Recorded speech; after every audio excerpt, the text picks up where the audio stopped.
আসসালামু আলাইকুম ওয়া রাহমাতুল্লাহি ওয়া বারাকাতুহু। আলহামদুলিল্লাহ রাব্বিল আলামিন ওয়া সলাতু ওয়াস সালামু আলা আশরাফিল আমবিয়া ওয়াল মুরসালিন নবিয়িনা মুহাম্মাদ ওয়া আলা আলিহি ওয়া সাহবিহি আজমাইন। আম্মা বা'দ। আমরা আলহামদুলিল্লাহ শাইখ হোসেন মাহমুদ আব্দুল ওয়াহাব রাহমাহুল্লাহর কিতাব নাওয়াকিদুল ইসলাম নিয়ে পড়ছিলাম এবং এর সাথে শেখ সালেহ ফাউজানের ব্যাখ্যা সহ পড়ছিলাম। নাওয়াকিদুল ইসলাম, ইসলাম বিনষ্টকারী বিষয়সমূহ। আমরা বলেছিলাম ইসলাম বিনষ্ট করে উনি 10টি উল্লেখ করেছেন। এটা বাড়তে বাড়তে 1000ও হইতে পারে, হিসাবে আরও বেশি হইতে পারে অবস্থা অনুসারে, কারণ এটার অনেকগুলো শাখা আছে। সেই হিসেবে 10টি উল্লেখ করেছেন। কেন? এই 10টি তখনকার সমাজে বহুল প্রচলিত ছিল, এখনও সেগুলি বেশি প্রচলিত। এগুলি আমরা প্র্যাকটিক্যালে যত বেশি দেখাবো তত বেশি লাভ। থিওরি অনেক বড় হতে পারে, কী কী কারণে শিরক হচ্ছে, কী কারণে হচ্ছে, ওটা তিনি উল্লেখ করেছেন। এই জন্য তিনি প্রথম না যা দিয়ে ঈমান নষ্ট হয় তা বলেছেন আশরিকু ফি ইবাদাতিল্লাহি তাআলা, আল্লাহর ইবাদতে শিরিক করা। দলিল দিয়েছেন সূরা নিসার 48 নম্বর আয়াত এবং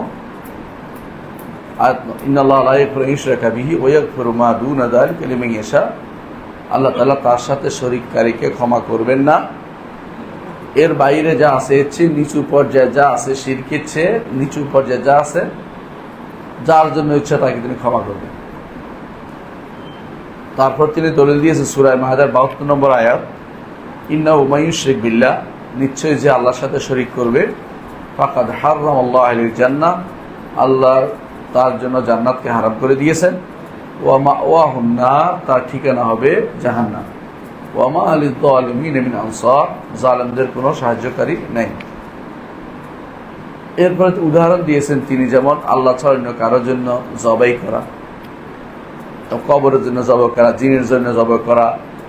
তারপর বলেছেন এর মধ্যে বিখ্যাত হচ্ছে আল্লাহ ছাড়া কারোর জন্য ইবাদত করা,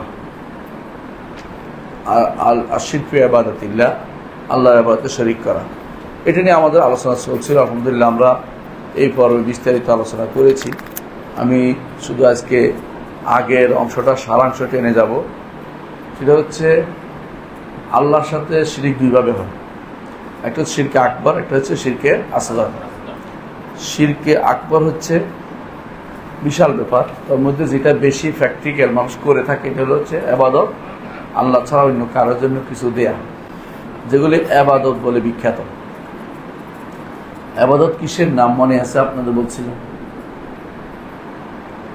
ইবাদত যদি সংজ্ঞা দিতে হয়, প্রথম অর্থ হচ্ছে তাই বলবেন যে ইবাদত দুইভাবে সংজ্ঞায়িত করা যায়। একটা হচ্ছে কি দিয়ে করব, একটা হচ্ছে কিভাবে করব। কি দিয়ে করব ইসমুন জামিউন লিকুল্লি মা ইউহিব্বুল্লাহু ওয়া ইয়ারদা মিনাল আকওয়াল ওয়াল আমাল আয-যাহির ওয়াল বাতিন। আল্লাহ ভালোবাসেন এবং পছন্দ করেন এবং প্রতিটি কথা ও কাজ দিয়ে, কথা ও কাজের নাম হচ্ছে ইবাদত। এটা ইবাদত, কিন্তু এটা কখন ইবাদত হবে? যখন কেউ আল্লাহর জন্য ইবাদত হবে, যখন কেউ এগুলিকে পরিপূর্ণ ভালোবাসা এবং বিনয় দিয়ে এগুলো আল্লাহর জন্য করে। হুব্বুন কামিল দুল্লুন তাম, এটা যদি কেউ আল্লাহর জন্য করে তখন সেটা ইবাদতে পরিণত হয়ে যাবে। তাহলে কিভাবে হবে, কি দিয়ে হবে, এটা জানার পরে বুঝবেন যে ইবাদত কাকে বলে। সালাত কাকে বলে যদি বলবেন যে কিছু কথা ও কাজ, কিছু কথা ও কাজকে ইবাদত হয়ে গেছে। মানে কিভাবে একজন মানুষ যখন দাঁড়াবে বিনয় এবং ভালোবাসা সহকারে আল্লাহর জন্য দাঁড়িয়ে এটা আদায় করবে, তখন সেটা ইবাদত হবে। তাহলে ইবাদতে শিরিক অর্থ হচ্ছে যেগুলি ইবাদত বলে বিখ্যাত, এগুলিতে অন্য কাউকে শরীক করা। এটা কিভাবে যেমন হয়, কি দিয়ে তেমনি হয়। দুইটা দিয়ে শিরিক হয়, কিন্তু দুইটা মৌলিক মিলে ইবাদত হয়, কিন্তু শিরিক হওয়ার জন্য যে কোনো একটাই শিরিক করে ফেলে। এটা উদাহরণ দিয়েছিলাম, আপনাদের মনে আছে কিনা? অজু হওয়ার জন্য কমপক্ষে 4টা জিনিস লাগে। অজু না হওয়ার জন্য একটা না হইলে চলে, 2টা না হইলেও চলে, 3টা না হইলেও চলে, 4টা না, মানে যে অজু না হওয়ার জন্য তো অনেক কিছুই হতে পারে। ঠিক আল্লাহর ইবাদত হওয়ার জন্য 2 সাইড লাগে, কি দিয়ে করব, কিভাবে করব। শিরিক হওয়ার জন্য দুই সাইড লাগে না, যে কোনো একটাই যদি কোনো অন্য কারোকে দেন তাহলে সেটা কি হয়ে যাবে, শিরিক হয়ে যাবে। ভালোবাসাও যদি কোনো এমনভাবে দেন মন থেকে আল্লাহকে ভালোবাসছেন, যেটা এটা অন্য কাউকে দিয়ে দিচ্ছেন, শিরিক হয়ে যাবে। ঠিক আল্লাহ যা দিয়ে ইবাদত করতে বলেছেন এগুলো অন্য কাউকে দিয়ে দিলেন, সেটা এরকম শিরিক হয়ে যাবে। জবে করতে বলছে আল্লাহর জন্য, ফাসাল্লি লিরাব্বিকা ওয়ানহার, জবে তার জন্য করতে বলছে, অন্য কারোর কাছে দিয়েছেন, শিরিক হয়ে গেছে। যদিও এটা ইবাদত হয়নি, শিরিক হয়ে গেছে। ঠিক অনুরূপভাবে ধরেন কেউ আল্লাহ ছাড়া কারো কাছে কিছু চাইল, সেজদাই করলো, খবর একটা সেজদা করে দিল, কি হয়ে যাবে, শিরিক হয়ে যাবে। এখানে ওই ইবাদত আল্লাহর জন্য ইবাদত হওয়ার আর পুরো শর্ত না, কারণ শিরিক হওয়ার জন্য হলে অংশ বিশেষ গেল শিরিক হয়। ইবাদত হলে পুরা দুইটা সাইড, কি দিয়ে ইবাদত হবে, কি দিয়ে করব, কিভাবে করব, দুইটাই আল্লাহর জন্য হতে হবে। বুঝছেন কথা, পার্থক্যটা বুঝছেন? তাহলে এই সাইডটা মাথায় রাখতে হবে যে শিরিক হওয়ার জন্য অনেক কিছু হয়ে যায়, শিরিক ইবাদত হওয়ার জন্য অনেক কিছু মিলে একটা ইবাদত শুদ্ধ হবে। আংশিক করলে ইবাদতটা হচ্ছে না।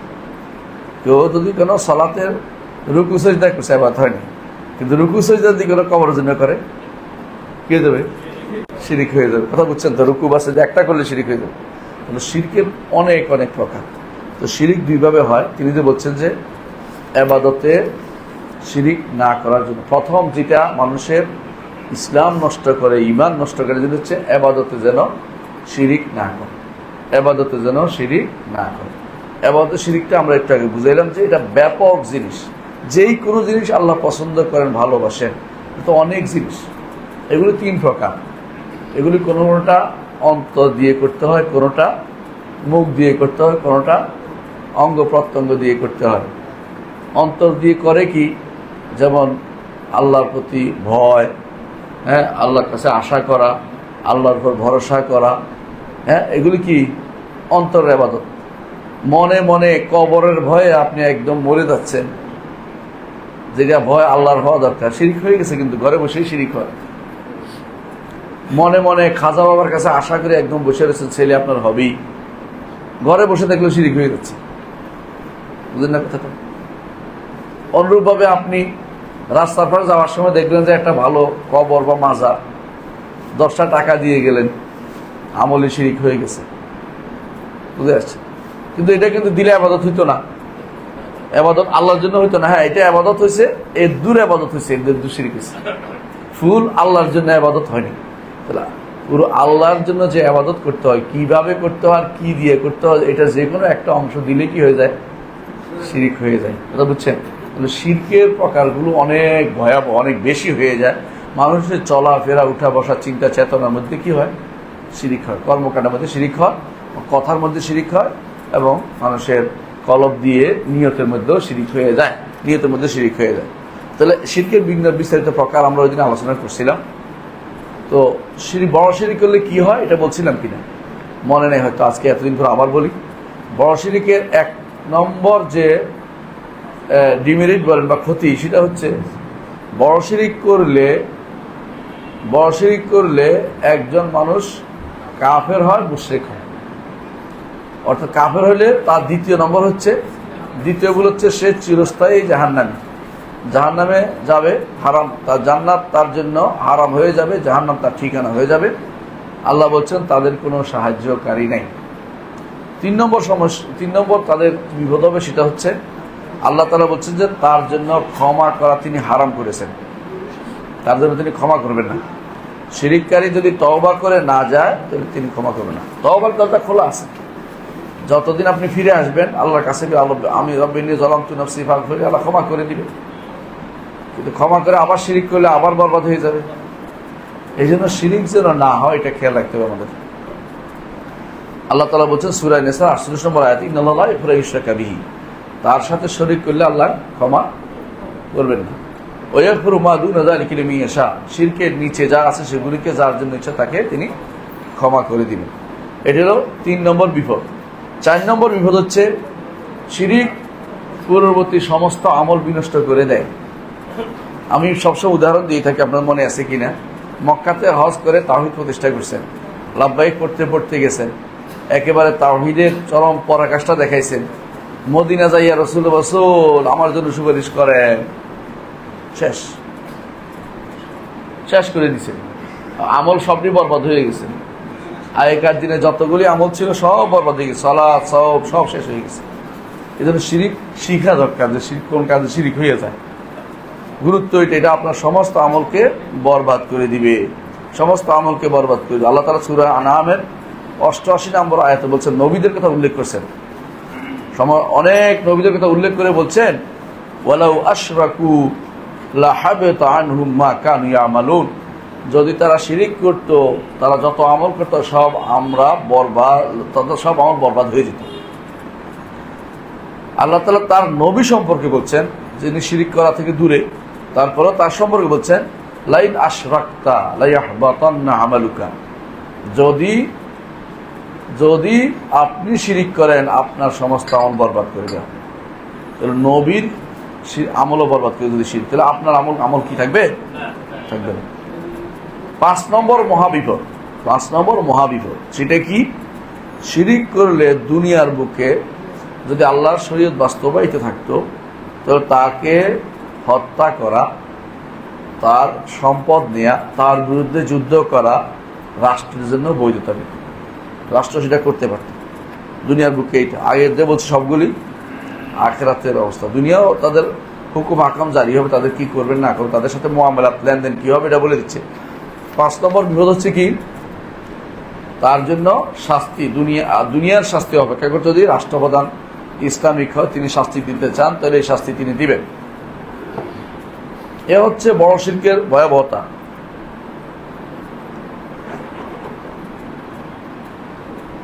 ছোট শিরক, একেবারে ছোট শিরক কাকে বলে?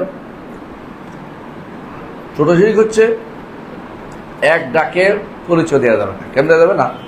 এর বিভিন্ন ধরন আছে। কোনোটা কথা দিয়ে হয়, কোনোটা বিশ্বাস দিয়ে হয়, কোনোটা আমল দিয়ে হয়। ছোট শিরক হচ্ছে এমন কিছু কথা, এমন কিছু কাজ, এমন কিছু বিশ্বাস অন্তরের মধ্যে রাখা, যেগুলি পুরোপুরিভাবে শিরকে নিয়ে যাচ্ছে না, তবে এর মধ্যে একটা কিছু অন্যকে একটা কিছুতে প্রবেশ করাই দিয়েছে, অন্যকে একটা কিছু প্রবেশ করিয়ে দিয়েছে। কিন্তু এটা পুরোপুরি হলে কিন্তু শিরক হয়ে যেত, সামান্য ঢুকে গেছে এরকম। যেমন ধরেন কথার শিরক। কিরকম বলেছিলাম ওই দিন, কথার ছোট শিরক। সেটা কি? যদি কেউ বলে আপনি আর আল্লাহ আর আপনি যদি না হতো আমারই বিপদ হতো। আল্লাহ তো ডাকছেন, সাথে আপনি যুক্ত করে দিচ্ছে।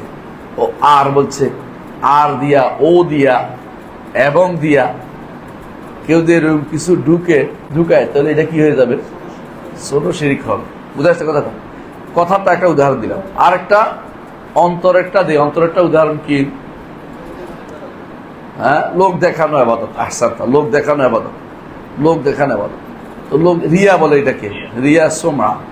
এইটা অন্তরের মধ্যে আছে, এটা কেউ বুঝতে পারে না। আমি কে কি করতেছে আমাদের বলার দায়িত্ব নেই, কিন্তু সত্য আল্লাহর জন্য করছে। সাথে সাথে মনে করছে যে সিদ্দিকে ভাই দেখলে এরপর দাওয়াত দিবে আমারে, এই জন্য ধরেন মনে মনে আছে। তাতে কি হয়ে গেছে? শিরিক হয়ে গেছে। সব বুঝছেন, আল্লাহর জন্যই করছে, কিন্তু একটু ঢুকছে। আর পুরোপুরি করলে কি হবে? বড় শিরিক হয়ে যাবে, বড় শিরিক হয়ে যাবে। 3 নম্বর হচ্ছে আমলি শিরক, আমলি ছোট শিরক। কিরকম? তাবিজের টান লাগাইছে, উদ্দেশ্য আল্লাহ ভালো করে দিবে। তো এটা একটা মাধ্যম বানাইছে, এটা দিয়ে ভালো করবে, কিন্তু শরীয়ত এটার মাধ্যম বানায় নাই। কারণ যে কোনো জিনিসকে শরীয়ত মাধ্যম বানায় নাই, আপনি মাধ্যম বানাবেন। শুধু তাবিজ নয়, যে কোনো জিনিস, এটাই আপনার জন্য কি হয়ে যাবে? শিরকে আসগর হবে। মনে করছে আল্লাহ করবে, তবে এরা করবে, তখন তো শিরকে আসগর হবে। তো দেখা যাচ্ছে যে শিরকে আসগর অন্তর দিয়ে হয়, মুখ দিয়ে হয়, এবং কর্মকাণ্ডের মাধ্যমে হয়, কার্যকলাপের মাধ্যমে হয়। এই 3 ধরনের শিরকে আসগর আছে। এখন প্রশ্ন হচ্ছে, শিরকে আসগর এটার কতটুকু?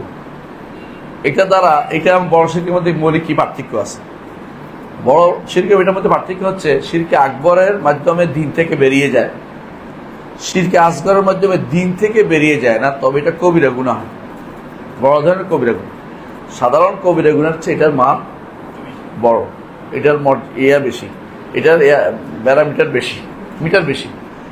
এখন 2 নম্বর যে পার্থক্যটা হচ্ছে, শিরকে আকবর করলে সমস্ত আমল নষ্ট হয়, শিরকে আসগর করলে ওইটা নষ্ট হয়। একজন মানুষ কবরে একটা সেজদা দিছে, কি জন্য? কবরের কাছে কিছু তার ভালোবেসে ঘুরা, তার সব নষ্ট হয়ে গেছে। আরেকজন মানুষ লাউলা আপনি আর অমুক না হইলে এটা বলে ফেলছে, তার এটা নষ্ট হয়েছে। আবাদতের কথা, কোনো আবাদত থাকলে নষ্ট হয়ে গেছে, যদি কোনো আবাদত থাকে, লোক দেখানো আবাদত থাকে, তো ওইটা নষ্ট হয়েছে, বুঝলেন? কিন্তু সবটি নষ্ট হয়নি, এটা নষ্ট হয়ে গেছে। পার্থক্য এখানে আছে, ছোট শিরকের পার্থক্য এটা। ছোট শিরক, বড় শিরক মানুষকে রক্ত হালাল করে দেয়, বলছিলাম না যে সরকারের পক্ষে, ব্যক্তি না, সরকারের পক্ষে তার থেকে তাকে হত্যা করতে পারে, তাকে শাস্তি দিতে পারে, জেল দিতে পারে, যতক্ষণ না তার সঠিক পথে আসে। ছোট শিরকের জন্য কাউকে হত্যা করার অধিকার নেই। তো কি করতে পারে? জেল জুলুম দিতে পারবে, যেন না করে বলতে পারবে, বাধা দিতে পারবে, কেটে ফেলতে পারবে, কারো গলার মধ্যে তাবিজ দেখলে কেটে ফেলে দিতে পারবে, কিন্তু রক্ত হালাল করার মতো গুনাহ না। বুঝছে পার্থক্য এটা? তাহলে 3টা পার্থক্য বলছি, মনে আছে ইনশাআল্লাহ? এখন হয়তো বলতে আপনার কাছে হঠাৎ মনে হবে যে ছোট শিরক বোধ হয় হালকা জিনিস। না, হালকা না, যে কোনো কবিরা গুনার চেয়ে বড়। এর প্রমাণ হচ্ছে আব্দুল্লাহ ইবনে মাসউদ রাদিয়াল্লাহু আনহু বলেছেন যে আমি আল্লাহর নামে মিথ্যা শপথ করা আমার কাছে বেশি ভালো অন্য কারো নামে সত্য শপথ করার চেয়ে। কারণ অন্য কারোর নামে সত্য শপথ করলে শিরক হবে, আল্লাহর নামে মিথ্যা শপথ করলে কবিরা গুনাহ হবে। অন্য কারো নামে সত্য শপথ করলে ছোট শিরক হবে। আর যদি তাকে খুব বড় মনে করা হয় যে অন্য কেউ একেবারে তাকে আল্লাহর পর যে মনে মনে নিয়ে দাও, তখন বড় শিরক হয়ে যাবে। তো সাধারণভাবে মৌখিক শিরকের অন্তর্ভুক্ত হচ্ছে আল্লাহ ছাড়া অন্য কারণ শিরক করা। মৌখিক শিরক, মৌখিক শিরক একটা বলছিলাম উদাহরণ কি, আপনি এবং অমুকি বলার মতো, এটার মতো শিরক। আল্লাহ ছাড়া অন্য কারণে শপথ করাটা এটার অন্তর্ভুক্ত। কিন্তু এইটা হচ্ছে আল্লাহর নামে মিথ্যা শপথ তো উত্তম, কিসের চেয়ে? অন্য কারো নামে সত্য শপথ করা আছে। বুঝতে পারছে কথাটা? কারণ অন্য কারো সত্য শপথ করলে কি হবে? শিরক হবে। আর আল্লাহর নামে মিথ্যা শপথ করলে কি হবে? কবিরা গুনাহ হবে। কবিরা গুনার চেয়ে ছোট শিরক বড়। পার্থক্য বুঝছেন তো? এবং আরেকটি জিনিস হচ্ছে, আরেকটি পার্থক্য হচ্ছে, কবিরা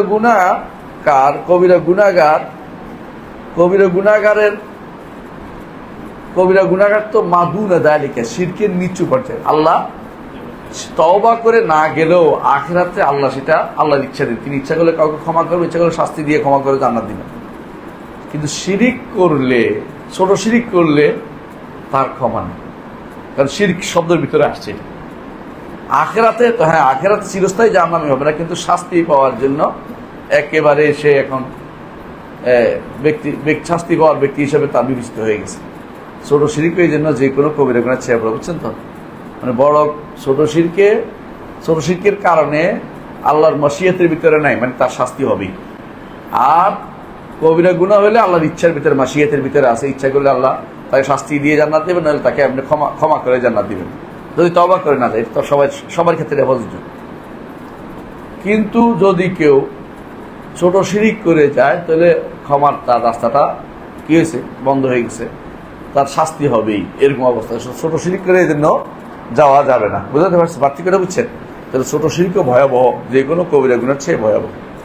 আচ্ছা, এখন আমি কয়েকটা সন্দেহ এবং তার উত্তর দিব। কেন? দেখা যাচ্ছে মানুষের ভিতরে যতই আমরা ওয়াজ করি না কেন, আপনারা যাদেরকে বিভিন্ন সময় আপনারা যাদেরকে মডেল, আইডল, আইকন কত কিছু বানাচ্ছেন, ওরা রসুলের কবরের কাছে যায় শিরক করতেছে, প্রমাণিত হয়ে গেছে। এখন বিভিন্ন সময় শুনে দেখেন বাংলাদেশের হুজুররা যাইয়া কবরের কাছে যায় শিরক করে। এবং বাংলাদেশে হুজুর সাধারণ মানুষও বলে, মাইজ ভান্ডারী জনাব খাজা সাহেব, দেখেন আমাদের 3জন ছেলেকে পাশ করাই দিন। দেখেন নাই আপনারা? দেখছেন আপনারা? কত বড় শিরক আপনি চিন্তা করে দেখছেন?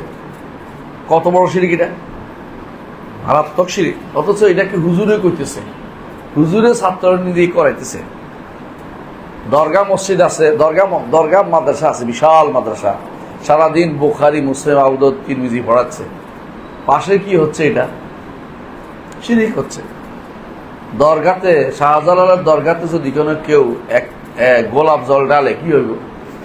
সঙ্গে সঙ্গে শিরিক, কোনো পার্থক্য নেই।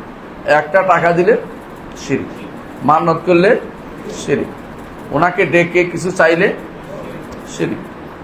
অথচ এটা কারা করে? সাধারণ মানুষকে। তো সাধারণ মানুষ তো আলেমদের অনুসরণ করে, আলেম নামের জালেমরাই তো এই কাজগুলি করে যাচ্ছে।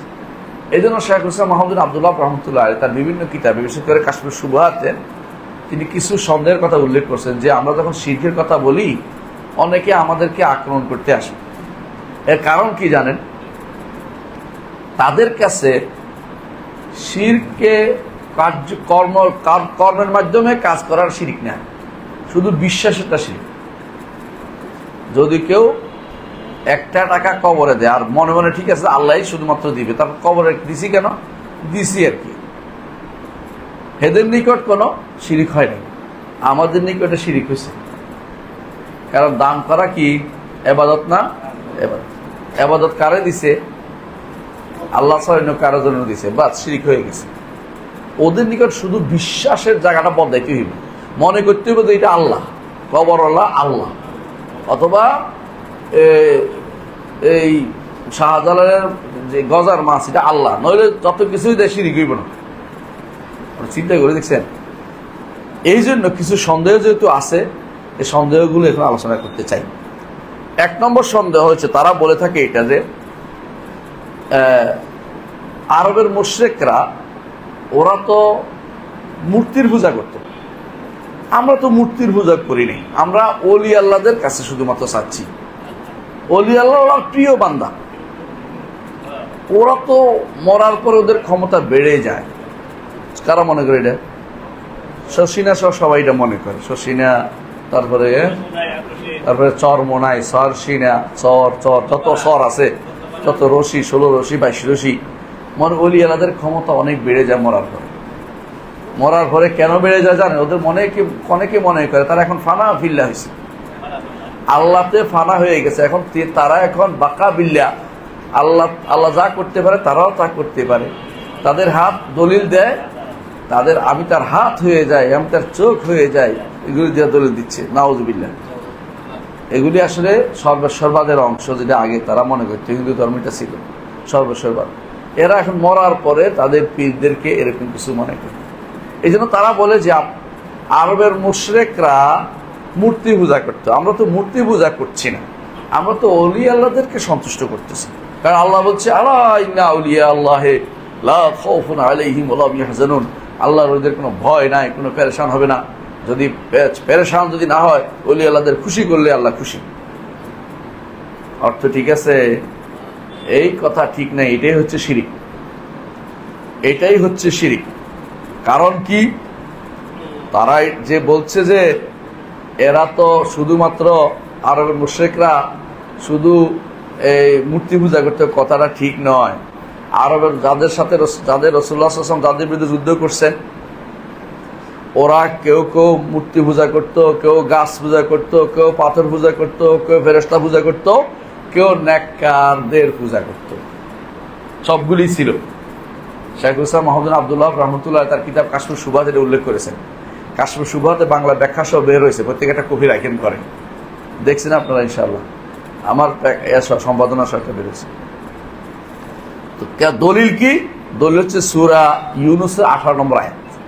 আল্লাহ তাআলা বলছেন ওয়ায়াবুদুনা মিন দুনিল্লাহি, আর তারা আল্লাহ ছাড়া এমন কিছুর ইবাদত করে মা লা ইয়াদুররুহুম শাইআন ওয়া লা ইয়ানফাউহুম, এগুলি তাদের কোনো উপকারও করে না, ক্ষতিও করতে পারে না। ওয়ায়াকুলুনা হাউলাই শুফাআউনা ইনদাল্লাহ, তারা বলে যে এগুলি আল্লাহর কাছে আমাদের জন্য সুপারিশ করবে। এখন প্রশ্ন হচ্ছে, উনি বলতেছেন যে নাসারারা কি জন্য পূজা করতো? ঈসা সুপারিশ করবে, ঈসা সুপারিশ করে। নাসারারা তো মূর্তি পূজা করতো না। নাসারা মুশরিক হলো কেন? যে নাসারাদের কথা বলছে, নাসারা তো মুশরিক হলো না। আর তারা ভালো করে জানে মূর্তি, এই যে মূর্তিটা মাটি, এটা যে কথা বলতে পারে না, ভালো করে সবাই বুঝে। এরা কি জন্য মূর্তি বানাইছে? কোনো একটা ব্যক্তির মূর্তি তো বানাইছে, কথা বুঝছেন কিনা? ইসাফ ও নায়েলা 2 পুরুষ আর নারী ছিল। ওদের মূর্তিতে সাফা নাইলা ছিল, একটা ছিল সফাতে, একটা ছিল মারওয়াতে। সফা মারওয়াতে দুইটা ছিল, দুই জায়গায় দুইটা ছিল। কি করতো? এটা শুয়ে শুরু করতো, ওইটা শুয়ে শেষ করতো। মানে এসব নাইলা এটা দিয়ে শুরু করতো, ওইটা শুয়ে শেষ করতো, মূর্তি দুইটা। এদের দেখেই তো মানুষের তো, এদের মানুষের তো ছিল, ওলি আল্লাহ তো ছিল। তো এই যে তারা বলে যে তারা শুধু মূর্তির পূজা করতো, মূর্তির জন্য, মাটির জন্য মাটি পূজা করে না। এই জন্য এখনো হিন্দুরা মূর্তি বানাইয়ার পরে বলে প্রাণ স্থাপন করে। ধরে নাও এটা কি হয়েছে, এখন অমুক হ্যাঁ অমুক দেবী হয়েছে, অমুক দেব হয়েছে, অমুক এটা হয়েছে, ধরে টরে বলে, তার প্রাণ স্থাপন করে একটা কার মূর্তি, একটা ব্যক্তির, তারপরে সেটা শুধু মূর্তি মাটির আবার তারা করে না। বুঝছেন এই কথাটা? আমার কাছে মনে হলে কিছু ঠাকুরে জিজ্ঞাসা করেন, প্রাণ স্থাপন একটা আছে, তারপরে শুধু আবাদ, এর আগে আবাদ করে নাকি? বুঝতে পারছেন যে যে জিনিসটা ওরা করতো, এরা যে ভুল বুঝছে না, শুধুমাত্র মূর্তির আবাদত তারা করতো না, তারা ওলি আল্লাহর আবাদত করতো, নবীদের আবাদত করতো, ফেরেশতার আবাদত করতো। এদেরকেই আল্লাহ তাআলা সুতরাং এদেরকে আল্লাহ তাআলা মুশরিক বলেছে, এদের বিরুদ্ধে যুদ্ধ করেছেন রাসূল, এবং এদের জান মাল হালাল হয়ে গিয়েছিল, এবং এরাই রাসূলুল্লাহ সাল্লাল্লাহু আলাইহি ওয়াসাল্লামকে সরিয়ে দিয়েছে মক্কা থেকে। এদের সাথে ভাই শত্রু হয়েছে শুধু এই কারণে যে এরা এইটা পূজা করতেছে। এরা যদি কোনো মূর্তি শুধুমাত্র মূর্তি পূজার কারণে হইতো, তাহলে যারা ইহুদি নাসারারা ইয়ার পূজা করে, কার? ঈসার, আর ইহুদিরা ওজাইরের, তাহলে এরা ঠিক আছে, ওরা ভুল করতেছে, এটা বলতে নাউজুবিল্লাহ। এটা তো বলেনি, শরীয়ত বলছে যে একই ক্যাটাগরির, কারণ এরাও এদের মতোই নেককার বান্দাদেরই পাথর বানায়, অথবা নেককার জায়গার পাথর নিছে, নেক জায়গার পাথর নিছে। যে পাথরে আবাদ করতো, এটা কোত্থেকে নিছিল? হারামের পাশ থেকে নিছে। ঘটনা জানেন কিনা? মক্কা থেকে আওলাদ ইসমাইলকে জোর করে বের করে দেয় ওর মামারা জুরহুমরা। তো বের হওয়ার সময় তারা চলে যায়, যাওয়ার সময় মক্কার পাথর নিয়ে গেছে, সবাবাতাল্লি মক্কার ভালোবেসে। তখন দূরে যখন গেছে, এখন তাদের মনে হয়েছে মক্কা তো আমাদের কাছে নেই, তোয়াফ করতে পারতেছি না, তখন তারা পাথরটা দিয়ে চারপাশে তোয়াফ শুরু করে দিয়েছে। এটা ইবনুল কালবি তার আসনাম কিতাবে লিখছে, এবং এটা একটা ঘটনা, বাস্তব ঘটনা। এই কারণ বোঝা গেছে মূলত তারা একটা বড় কুদসিয়া, পবিত্রতার একটা জিনিসকে নিয়ে তারা শুরু করে দিয়েছে। শুধু পাথরকে কেউ ইবাদত করে না, কারণে কারণে পাথরকে একটা প্রাণ স্থাপন করে, অথবা পাথরকে কোনো একটা মূর্তির কোনো একটা কিছুর একটা প্রতীক মনে করে, তারপরে শুধুমাত্র তারাই ইবাদত করে। সুতরাং তোমরা যে বলছো যে এরা মূর্তি পূজা করতো, আমরা তো ওলি আল্লাহদের কথা কাছে চাইতেছি, কথাটা একই রকম, যতই তুমি পেশাল পারো না, কোনো কাজ হবে না। কথা বুঝছেন কিনা? এই জন্য কোনো পার্থক্য নাই, যে কেউ কবরের পূজা করবে, গাছের পূজা করবে, পাথরের পূজা করবে, অলির পূজা করবে, একই হুকুম, কোনো পার্থক্য নাই, কোনো পার্থক্য নাই। জিনের পূজা করবে, অথবা কেউ ফেরেশতার পূজা করবে, মানুষের পূজা করবে, একই কথা, কোনো পার্থক্য নেই। আল্লাহ ছাড়া অন্য কাউকে যদি সেখানে আপনি স্থান দেন ইবাদতের জায়গাতে, সেটাই আপনার জন্য শিরক হয়ে যাবে। সুতরাং ওদের এই সন্দেহ গ্রহণযোগ্য হবে? তাদের দ্বিতীয় সন্দেহ হচ্ছে এটা যে ওরা তো ওদের কাছে চাইতো, কার কাছে? মূর্তির কাছে চাইতো। আমরা তো মূর্তির কাছে চাচ্ছি না, আমরা মূর্তির সুপারিশকারী বানাচ্ছি, মূর্তি সুপারিশ করবে। প্রথমটা বুঝছেন তো? প্রথমটা হচ্ছে কি, এরা মূর্তির কাছে গেছে, আমরা ওলি আল্লাহর কাছে গেছি, দুইটার মধ্যে পার্থক্য, একটা প্রাণ আছে, একটা প্রাণ নেই। এখন বলতেছে না, ওরা মূর্তির কাছে চাইতো, আমরা মূর্তির কাছে চাচ্ছি না, আমরা বলছি মূর্তি কি, আমরা কিছু ওলি আল্লাহরা সুপারিশ করবো, আল্লাহ সুপারিশ করবো। হ্যাঁ, এই জিনিসটা যে ভুল, এর প্রমাণ হচ্ছে যে আল্লাহ তাআলা সূরা ইউনূসের 18 নম্বর আয়াতে বলছেন, ওয়ায়াবুদুনা মিন দুনিল্লাহি মা লা ইয়াদুররুহুম ওয়া লা ইয়ানফাউহুম, আর তারা ইবাদত করে আল্লাহ ছাড়া এমন কিছু যা তাদের ক্ষতিও করে, উপকারও করে না। ওয়ায়াকুলুনা হাউলাই শুফাউনা ইনদাল্লাহ, তারা বলে যে এরা আল্লাহর কাছে আমাদের জন্য সুপারিশ করবে। তাহলে তারা মূর্তির কাছে কি চাইতো? সুপারিশ চাইতো। তোমরাও তো একই কথাই বলছো, সুপারিশ তোমরাও চাচ্ছ যে মূর্তি যেন আল্লাহর কাছে সুপারিশ করে, আর তুমি বলছো ওলি আল্লাহ যেন আল্লাহর কাছে সুপারিশ করে। পার্থক্য কি? কোনো পার্থক্য হইল? লা ফারক, কোনো পার্থক্য হয় নাই। পার্থক্য হচ্ছে একটা, যে এটা কবর, আর এটা কবর দেখা যায় না, উঁচু কবর, সৌধ বানাইছো, আর ওইটা হচ্ছে একটা পাথর অথবা একটা কিছু বানাইছো, গাছ। এর মধ্যে কোনো পার্থক্য নেই।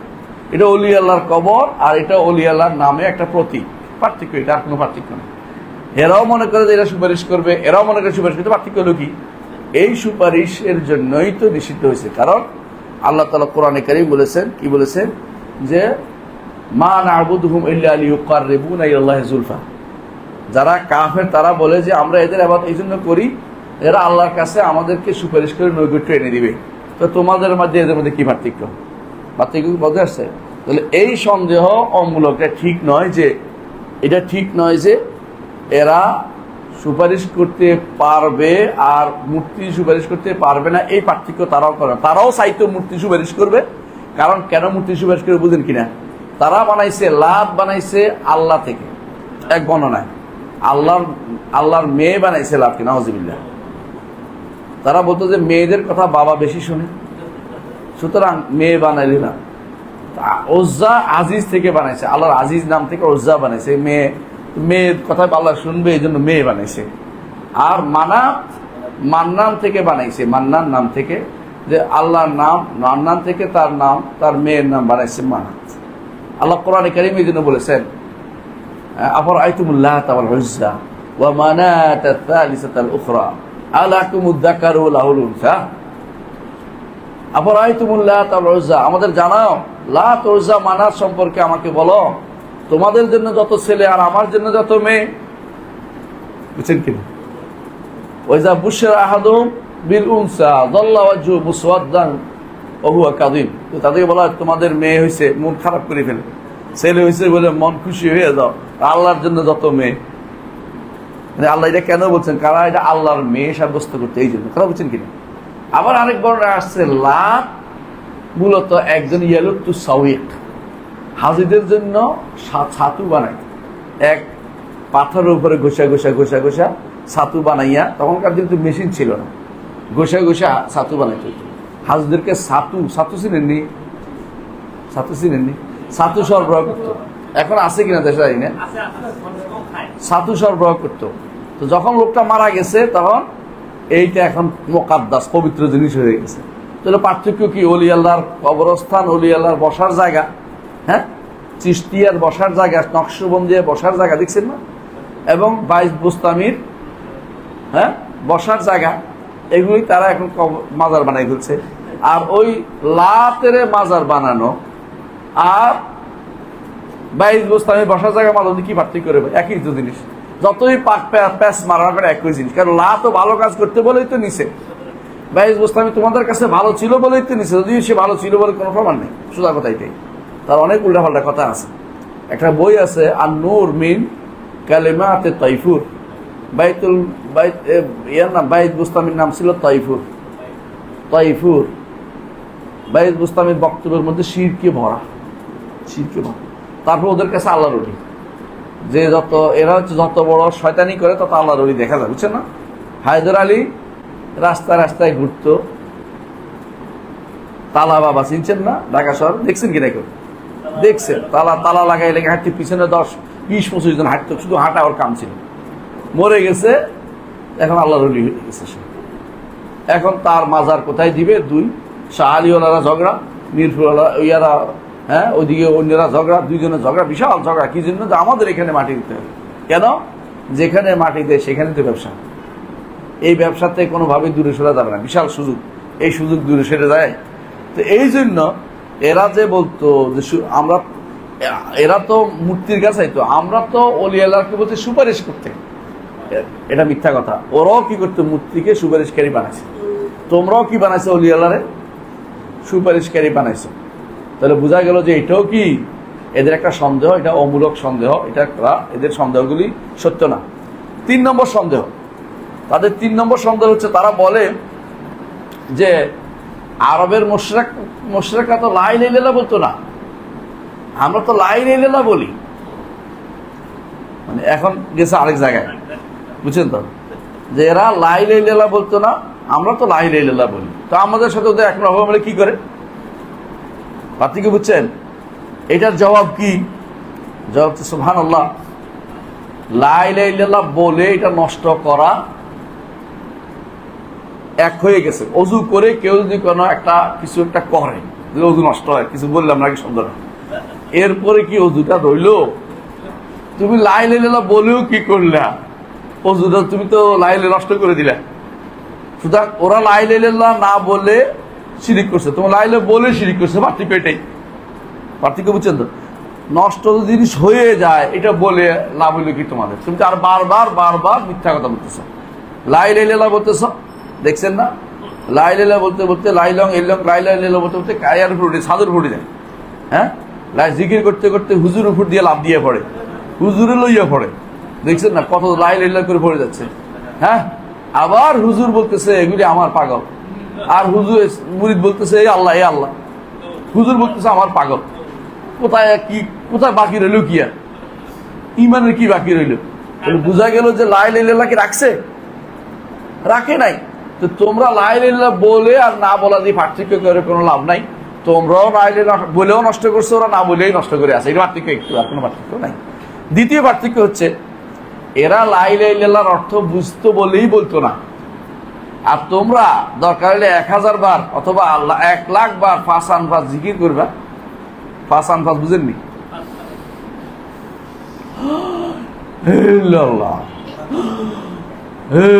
এটা ফাঁস আনফাস নাম দিছে। ফাঁস আনফাস মানে আনফাসের পাস করতেছে, বুঝছেন তো? পাস আনফাস, নিঃশ্বাসের পাস করার মাধ্যমে, পাস করার মাধ্যমে জিকির করতেছ।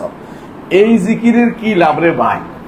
যে জিকিরে তুমি মুখস্থ করে করে চালাচ্ছ, হ্যাঁ, আবার এটার অর্থও তুমি বুঝো নাই, ইলা অর্থ বুঝো নাই, লা ইলাহা ইল্লাল্লাহ অর্থ বুঝো নাই। আরবরা কেন বলতো না এটা?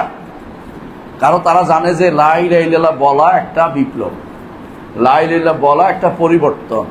লা ইলাহা ইল্লাল্লাহ বলা অর্থ হলো আমার আর কারোর কাছে ধর্ণা দিতে পারবো না। আর তুমি লা ইলাহা ইল্লাল্লাহ বলো আবার শিরকও করো, তো লা ইলাহা ইল্লাল্লাহ দিয়ে পার্থক্য করার কোনো সুযোগ নাই।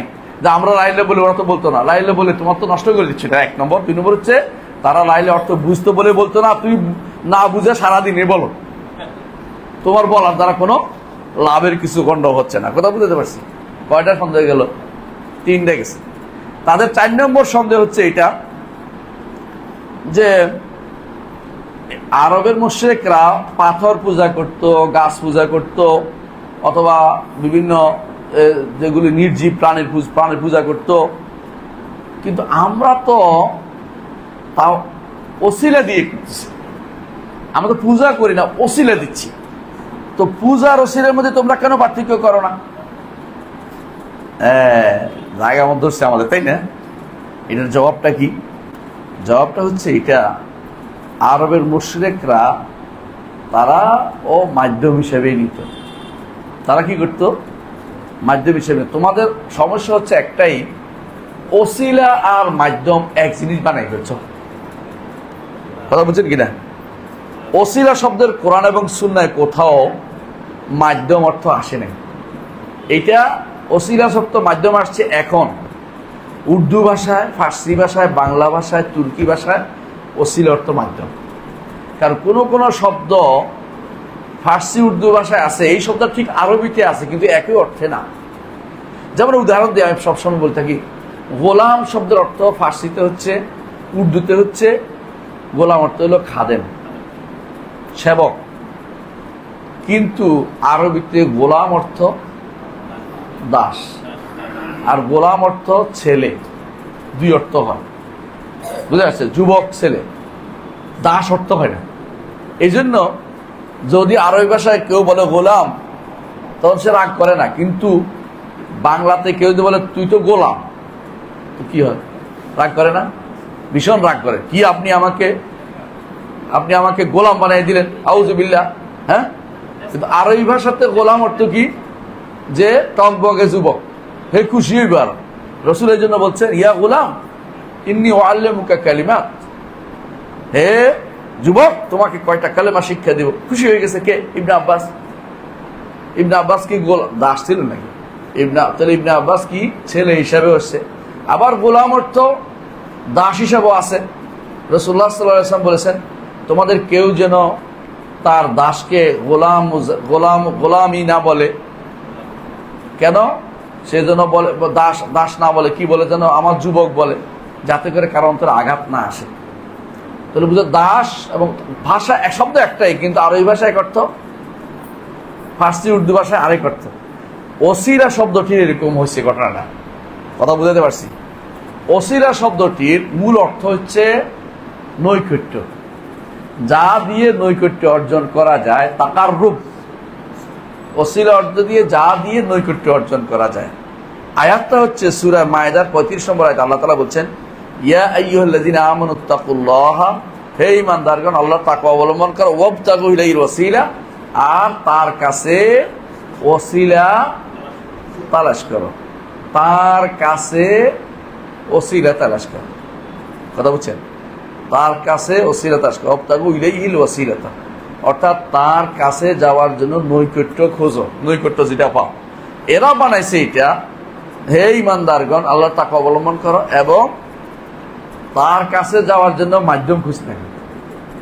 মানে অনুবাদটা ভুল করছে। ভুলের প্রমাণ হচ্ছে আরবি কোনো ডিকশনারিতে আপনি এখন খুঁজে দেখেন, একেবারে যুগ যুগ যুগ ধরে ওসিলা অর্থ মাধ্যম লেখেনি, কেউ লেখেনি। দ্বিতীয় ভুলের প্রমাণ হচ্ছে এই আয়াতের তাফসীর তো মুফাসসিররা করছে না। 1200 হিজরি পর্যন্ত, হিজরি 1200 শতক পর্যন্ত কেউ ওসিলা অর্থ মাধ্যম করেনি। তো 1200 কেন বললাম? 1200 হিজরিতে এসে যখন বিভিন্ন ভাষায় তাফসীর আরম্ভ হইল, তখন প্রত্যেকে তার মতো করে শব্দটা বুঝে গেছে। এই জন্য রুহুল বায়ানের লোক ইহসান হাক্কি ব্রুসাউই, ইসমাইল হাক্কি ব্রুসাউই, ব্রুসা কোথায় জানেন? ইউরোপে। ওখানকার এক লোকে কতক্ষণ তাফসীর একটা লিখছে, কতক্ষণ লিখছে তুর্কি ভাষায় তাফসীরের মধ্যে, কতক্ষণ আরবি ভাষায়, কতক্ষণ ফার্সি ভাষা, মানে যে যেমন ফার্সি লিখছে, ওইটার মধ্যে সর্বপ্রথম সে ওসিলা অর্থ লিখছে মাধ্যম। ভুলটা করতে গিয়ে আসছে তার নিজের ভাষায় কোরআন বুঝতে চেষ্টা করেছে। কোরআন যেই ভাষায় নাজিল হয়েছে ওই ভাষায় সে বোঝার চেষ্টা করে নাই। আমরা যেন চ্যালেঞ্জ দিচ্ছি যে কোনো ডিকশনারি দিয়ে দেখা ওসিলা অর্থ মাধ্যম দেখাতে পারবে না, এবং আগের কোনো তাফসীরও সেটা নাই। তাহলে এত বছর পর্যন্ত ওসিলা অর্থ সবাই কি বুঝছে? নৈকট্য। আপনি এখন এসে ওসিলা অর্থ কি বুঝছে? মাধ্যম। এর চেয়ে দুর্ভাগ্য আর কি হইতে পারে আমাকে বলেন? এই জন্য আমরা বলি, আপনি যে ওসিলা খুঁজতেছেন, বলতেছেন যে আমরা আরবের মুশরিকরা তো গাছের ইবাদত করত, পাথরের ইবাদত করত, নির্জীব চিজের বস্তুর ইবাদত করত, আমরা তো এদেরকে ডাকতেছি ওলিয়ালাদেরকে, এদের শুধুমাত্র ওসিলা দিচ্ছি। আপনার ওসিলা শব্দটাই ভুলছিল। ওসিলা অর্থ কি? আপনি নৈকট্য দিতেন আরেকজনের নৈকট্য আপনি দিবেন কি করে?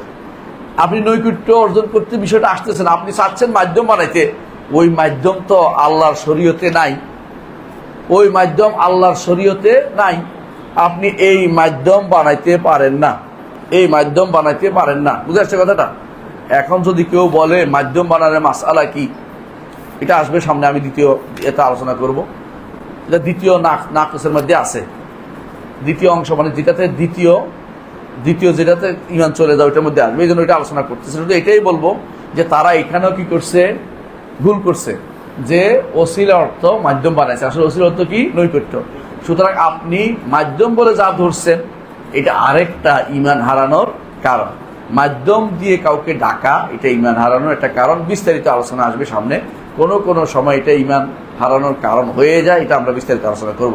তাহলে আপনি যে বলতেছে যে আপনারা তো, ওরা তো আরবের মুশরিকরা পাথর ইবাদত করতো, তাদেরকে ডাকতো, তাদেরকে এটা করতো, কারণ তারা তো এদেরকে মাধ্যম বানাইতো না, হ্যাঁ, তা বরং আমরা ওসিলা নাম দিয়ে মাধ্যম বানাচ্ছি, এই কথাটা শুদ্ধ না। তারাও মাধ্যম বানাইতো, তোমরাও মাধ্যম বানাও, কোনো পার্থক্য নেই। তারাও মাধ্যমই বানাইতো। তারা কি জন্য মাধ্যম বানাইতো? তারা মাধ্যম বানাইতো এই জন্য যে আমরা এদেরকে দিলে আল্লাহ খুশি হবে, এদের মর্যাদা আছে আল্লাহর কাছে, এদের কি আছে? বিশাল মর্যাদা, এদেরকে মাধ্যম দেখলেই আল্লাহ, আর কোনো কথা নাই, সঙ্গে সঙ্গে অনুমোদন করে ফেলাইবে, এই আশায় বসে।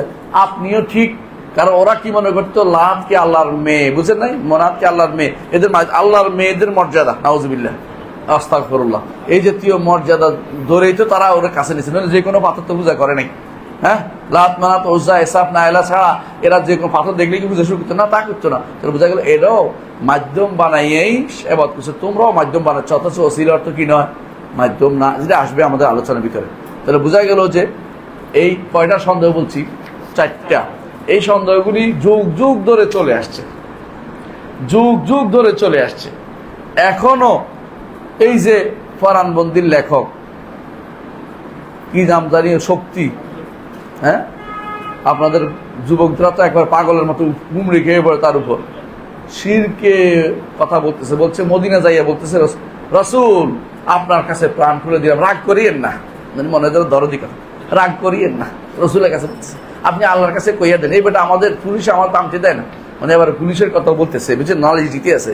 হ্যাঁ, কি মনে করছেন আপনি রসুল্লাহ আপনার এগুলি শুনে না? কিচ্ছু শুনে রসুল্লাহ এগুলি শুনে না। রসুল কি শুনে? সালাত ও সালাম তার কাছে পৌঁছানো হয়, তিনি জবাব দেন, কিন্তু আপনার কোনো বক্তব্য তিনি শুনেন না। আপনি এখানে ওরা বাড়তি বক্তব্য দেওয়ার অর্থ হচ্ছে আপনি নিজের ঈমান ধ্বংস করা।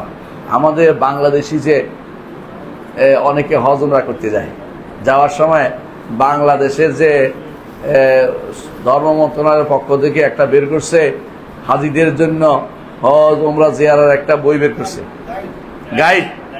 ওইটার মধ্যে শেষের দিকে আছে মদিনা জিয়ারতের সময় আপনি মদিনা যাইবেন, যাইয়া বলবেন আবু বকর রাদিয়াল্লাহু আনহু দুনিয়ার বুকে কেউ যদি কোনো রসুলের কাছে ভয় পাইতো আপনার কাছে আসতো, এরপর ওমরের কাছে বলবেন এটা আপনি সুপারিশ করেন রসুলের কাছে, এরপর রসুলের কাছে আবার আসবেন, আচ্ছা রসুলকে বলবেন রসুল আমার এই সমস্যা আপনি ব্যবস্থা নেই, অথবা এই যে জিনিসটা শিখেছি পুরোটা শিরিক শিখে দিচ্ছে, পুরো শিরিক শিক্ষা দিছে।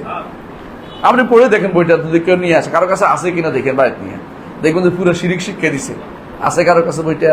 না থাকে আলহামদুলিল্লাহ, এটা আমার ইমানের পরিচয়, এটা থাকলে আস্তে আস্তে শিরিক হয়ে যাবে। এটা আমি আমাদের হাজি সাহেবরা নিয়ে যায়, দেখি যে নিয়ে যায়। হ্যাঁ, বিশেষ করে সরকারি হাজিদের তো হাতে হাতে থাকে, বেসরকারি হাজিরাও যদি সুযোগ পায় ওনারা দিতে চেষ্টা করে। হজ মৌসুমে প্রত্যেকে তার উদ্দেশ্যের জন্য লেগে থাকে। কবর পূজারীরা একটা করে, মাজার পূজারীরা একটা করে। কেমন? কবর পূজারীরা এখন হজে নিয়ে যায় কেন জানেন? কবর পূজার সবক দেওয়ার জন্য। পীরেরা হজে নিয়ে যায় পীরগিরি সবক দেওয়ার জন্য। তাকে এই 43 দিনে পীর একটা মুরিদ বানিয়ে ছাড়বে, তাকে মোরাকাবা মুশাহাদা মানে মরা কাউয়া ধরার জন্য, মরা কাক ধরার জন্য শিখাইবে কিভাবে ধরতে পারে, এই পুরো শিরকি জিনিস শিক্ষা দিবে। এই জন্য দেখবেন পীরের পাগলের মতো তার প্রতি বছর একবার হজের জন্য যাওয়া ব্যস্ত হয়। মুরিদেরাও চায়, বড় মুরিদেরা এদেরকে হজে পাঠাবে যেন আরো মানুষ শিরকি মুশরিক হয়েছে। সেই সময় এই জন্য আলেমরা প্রত্যেক দৃষ্টিতে একটা একটা থাকা দরকার, সাবধান করার জন্য দরকার। এই জন্য যার তার সাথে যাবেন না হজে। হজে যাওয়ার জন্য অবশ্যই আপনি একজন সালাফি আলেম খুঁজবেন, যার সাথে গেলে আপনার ইমানটা শুদ্ধ থাকবে, আপনার হজটা শুদ্ধ হবে। মানে আপনাকে যে কোনো মুহূর্তে আপনার ইমানটা নেওয়ার জন্য শয়তান তো বসেই আছে, এরা তো সহযোগিতা সুযোগ নিচ্ছে। এই জন্য হজ মৌসুমে প্রত্যেকটি গোষ্ঠী তার হজের দাওয়াতের জন্য বের হয়। আপনি বের হবেন ইমানের দাওয়াতের জন্য, এরা বের হয় তার দৃশ্য সাধনের জন্য, হজের ভিতরে তার দাওয়াতটা দেওয়ার জন্য। কথা বলছেন কিনা? তো এইটা আমরা কেন বললাম যে এরা যত রকমের সন্দেহ নিয়ে আসুক না কেন, আল্লাহ তাআলা কোরআনে কারীম বলছেন, বা আল্লাহ তাআলা কোরআনে কারীম বলছেন যে ফাইয়াদমাগু ফাইদা হুয়া জাহিদ, হ্যাঁ, যে বাতিলের উপর দিয়ে হককে তিনি আঘাত করবেন, তাহলে হক বাতিলের কে দেমাগ বের করে দিবে। মানে দেমাগ হলো ভিতরের চামড়া, উপরের চামড়া, ভিতরে একটা চামড়া আছে, দেমাগ মাথার উপরে ভিতরে একটা, ব্রেনের উপরে একটা চামড়া আছে, ওটা হচ্ছে দেমাগ বলে, মানে এটা দেমাগ ভাইয়া দেমাগ ওইটা বের করে দিবে, অর্থাৎ এত কঠিন পরিমাণে আঘাত করে। হ্যাঁ, আল্লাহ তাআলা কোরআনে কারীম বলছেন তাদেরকে বাল নাকতাদিফু বিল হাক্কি আলাল বাতিল, বরং আমরা হক দিয়ে বাতিলের উপর আঘাত করি। ভাইয়া দেমাগু ফাইজা হুয়া জাহিদ, এই যখন এটা দেখা যায় ওই বেটার বাঁচে না। কোন ব্যক্তির মাথার ওইটা দেখা গেলে কুলির উপর এটার বাঁচে, এই জন্য ফাইজা হুয়া জাহিদ, এটা চলে যাবে। আল্লাহ তো বলছেন যে হক দিয়ে বাতিল উপরে এত আঘাত করে যেটা চলে যায়। আমরা আমাদের কোরআন এবং সুন্নাহর বিধান দিয়ে, আয়া দিয়ে, নস দিয়ে আমরা বাতিলকে সেভাবে আঘাত করে আমরা সেটাকে তাড়িয়ে দেবো ইনশাআল্লাহ। এটা মাথায় রাখতে হবে। এই জন্য এই বাতিলের মোড়ক দিয়ে এসে যদি কোনো কেউ বলে রসুলের কাছে সুপারিশ চাওয়া জায়েজ, তারা শিরিক করতেছে। রসুলের কাছে সুপারিশ চাইতে পারবেন না। সুপারিশ কার কাছে চাইবেন? আল্লাহর কাছে। আল্লাহকে কি বলবেন? আল্লাহ রসুলকে আমাদের জন্য সুপারিশকারী বানিয়ে দেন, কারণ চাওয়াটাই শিরিক। সুপারিশ চান আর দোয়া চান আর উদ্ধার চান একই কথা, চাওয়াটাই হচ্ছে শিরিক, চাওয়াটাই হচ্ছে ইবাদত। আর দোয়া হুয়াল ইবাদা, আর দোয়া হুয়াল ইবাদা, দোয়াটাই হচ্ছে ইবাদত, চাওয়াটাই হচ্ছে ইবাদত। আল্লাহ ছাড়া কারো কাছে চাইলে ইবাদত হয় কখন? যখন সেই ব্যক্তি অনুপস্থিত থাকে, দিতে সক্ষম নয়, কয়টা হচ্ছে? দুইটা। তিন নম্বর সে ব্যক্তি জীবিত নয়, বুঝে আসছে কথাটা? মৃত, তারপরে দিতে সক্ষম নয়, তারপরে অনুপস্থিত, ওর কাছে কিছু চাওয়াই হচ্ছে শিরক। সেটা সুপারিশ হোক আর অন্য কিছু হোক, চাওয়াই হচ্ছে শিরক। এই জন্য বেদাতিরা উঠে পড়ে লাগে এটা বোঝানোর জন্য রসুল তো জীবিত, বার্তাকে বুঝছেন কিনা? হায়াতুন নবী, বুঝছেন কথাটা? আমরা অবশ্যই রসুল হায়াতুন নবী, রসুলও কাফেরও কি আছে, একটা হায়াত আছে, নইলে আঘাত পাচ্ছে না, তার আঘাত করতেছে না। যদি শুধু দুনিয়ার কেউ বলে না যে কাফের শুধু শরীরের উপর আঘাত হচ্ছে, রু এবং শরীর দুটোর উপর আঘাত হচ্ছে, তাই না? ইমানদারেরও কি আছে, যে কোনো ইমানদারের রু আছে, আর একজন শহীদেরও রু আছে, শহীদও জীবিত। আল্লাহ কোরআনে বলছে বালা হিয়া, জীবিত। তাহলে কি শহীদের কাছেও চাইবেন না? জীবিত থাকার অর্থই চাওয়া না, ওই জীবন দুনিয়ার জীবন হচ্ছে আলাদা, বুঝে আসছে? ওই জীবন দুনিয়ার জীবন হচ্ছে আলাদা, সুতরাং ওই জীবনের সাথে আপনার দুনিয়ার জীবনের চাওয়া পাওয়া চলবে না। আপনি কি বুঝে আসছে? তাহলে দুনিয়ার জীবনে কেউ অনুপস্থিত, দুনিয়ার জীবনের জীবন নাই, এবং 3 নম্বর হচ্ছে অক্ষম, কারো কাছে কিছু চাইতে পারবেন না, এমন সুপারিশ চাইলেও শিরক হবে। এই জন্য কেউ যদি রসুলের কাছে সুপারিশ চায়, সেই ব্যক্তি মুশরিক, আর মুশরিকের সমস্ত আমল বরবাদ। কথা বুঝছেন? হে ওলি আল্লাহর নাম ধরে আসুক, আর তথাকথিত কি নিয়ে আসুক, আপনাদের নাম কি বলে? আইকন, আইডল, এবং যুবকদের জন্য অনেক কিছু, কি বলে এটাকে, মোটিভেশনাল স্পিকার।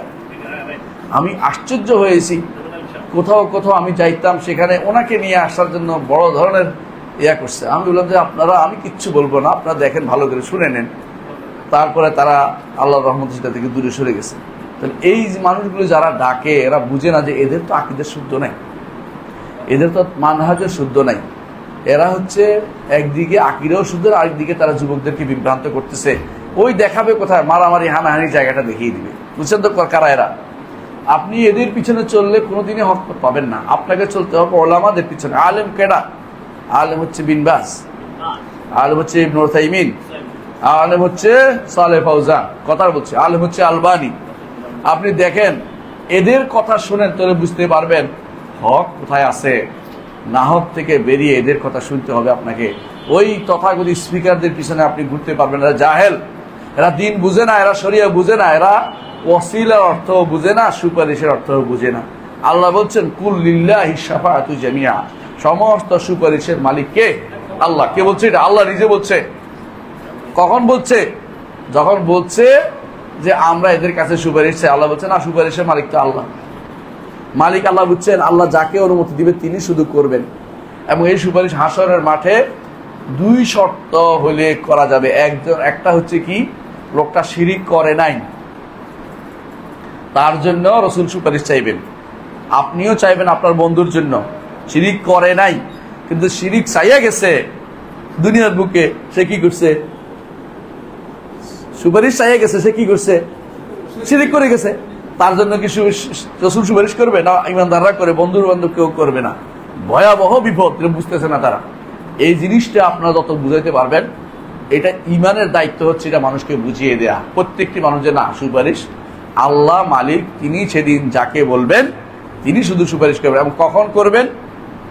যাইয়া শুরু করে দিবেন সুপারিশ না, আল্লাহর কাছে গিয়ে সেজদায় পড়ে যেতে হবে আরশের নিচে। আল্লাহ বলবেন উঠান, মাথা উঠান, আপনি সুপারিশ করেন, কবুল করা হবে। এরকম প্রত্যেকটি প্রাণী। মুহাম্মদুর রাসূলুল্লাহ সাল্লাল্লাহু আলাইহি ওয়াসাল্লাম যেখানে টুক করছেন, আপনারা আরো বেশি কায়মানবকে সুপারিশ করতে হবে। হ্যাঁ, সুপারিশ করবেন, সুপারিশ চাওয়ার পরে, অনুমতি হওয়ার পরে সুপারিশ চাইবেন। কি করবে? অনুমতি হওয়ার পরে, আর আল্লাহর সন্তুষ্টি থাকার পরে। কার উপরে? সুপারিশকারীর উপরে, সুপারিশকৃতের উপরে। সুপারিশকারীর উপরে সন্তুষ্ট হয়েছে, পার হয়েছে, বুঝছেন তো? কোন জায়গা? বেড়া পার হয়েছে, পুলসিরাত পার হয়ে গেছে, কামতারা পার হয়ে গেছে। এবারে আর কোনো ভয় নাই। এবার জান্নাত থেকে এসে কেবল সুপারিশ কথা বলবে, আমি আর আবার তার জাহান্নামে ফেরত দিবে না, এখন আমি যা পারি তা করি। যাইয়া বলবো যে আল্লাহ আমার বন্ধু নামাজ পড়তো, গিয়াস ভাই নামাজ পড়তো দেখতেছি, হ্যাঁ তো দৌড়াইবে কে? সিদ্দিকী ভাই বলবো যে ওনারকে দেখতেছি না, আল্লাহ খুঁজে বের করো, তা ঠিক আছে তোমার অনুমতি দেওয়া হইলো, তখন খুঁজে বলতেছি আর কি। উনি হয়তো অনেক আগে জান্নাত চলতেন, উদাহরণ দিচ্ছি আর কি। তো বলতে চাচ্ছি এটা যে এই যে সুপারিশের মাসলা অনেকে বসে আছে যে হ্যাঁ আমার জন্য আপনি সুপারিশ করেন না, এটা তো বলে আল্লাহকে বলো, আমাকে বলিও না, এটা শিক্ষা দিতে হবে। বুঝেছে কথাটা? যদি মনে করে যে সুপারিশ করবেন, চাইয়া বসছেন, শেষ, আপনি আর সুপারিশ পাবেন না কোনোদিন, কারণ আপনি শিরিক করে ফেলছেন, আপনি শিরিক করে ফেলছেন। আর যে শিরিক করে তাদের সুপারিশ হবে না কোনোদিনই, যে শিরিক চাইবেও না ওরা। আল্লাহ কোরআনে বলেছেন যেদিন কোনো সুপারিশ হবে না, আল্লাহ কোরআনে বলে দিয়েছেন, বলেছেন না কোরআনে কারিমে, যেদিন কোনো সুপারিশ হবে না, কোনো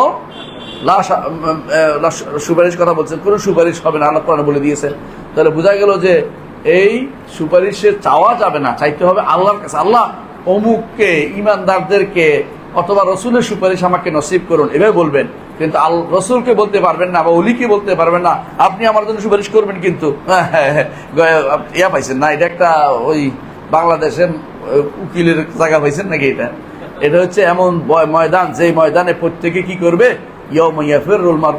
প্রত্যেকে ভয়ে নিজে শেষ হয়ে যাবে। যতক্ষণ ভয় দূর না হচ্ছে, জান্নাতের জায়গা না যাচ্ছে, অতক্ষণ সুপারিশ করে সাহস করবেন। একমাত্র করবেন মুহাম্মদ রাসূলুল্লাহ সাল্লাল্লাহু আলাইহি ওয়াসাল্লাম, তিনি হাসরের মাঠেও করবেন, পরেও করবেন, তিনি দুই জায়গায় করবেন। তিনি সেদিন হচ্ছেন, সেই দিনের বলতে পারেন সেদিনের ব্যক্তি হচ্ছেন তিনি বলেন আনা আল্লাহা, আমি এর জন্য, আমি এর জন্য। আর কেউ সেদিন, নবীরা সেদিন দাঁড়াবে না, বলে আমরা পারবো না। রব্বুল আলামিন যে রাগ হয়েছে, আজকে রাগ হয় আল্লাহ, তাই না? আজকে যে রাগ হয়েছে, হাদিসে ভেবে আছে ইন্না রাব্বাকুম কাদ গাদিবা গাদাবান, এমন ক্রোধ হয়েছে যে এর কোনোদিনে তো আগেও হন নাই, পরও হন নাই। আমরা কিছু বলতে পারবো না, কারণ যদি জিজ্ঞাসা করে আমি নিজেই নাই। শেষ পর্যন্ত মুহাম্মদ রাসূলুল্লাহ বলবেন যে আমি এর জন্য আসি। তারপর তিনি সুপারিশ শুরু করবেন না, কি করবেন? আর সে নিচে সেজদায় পড়ে যাবেন এবং আল্লাহর প্রশংসা করতে থাকবেন।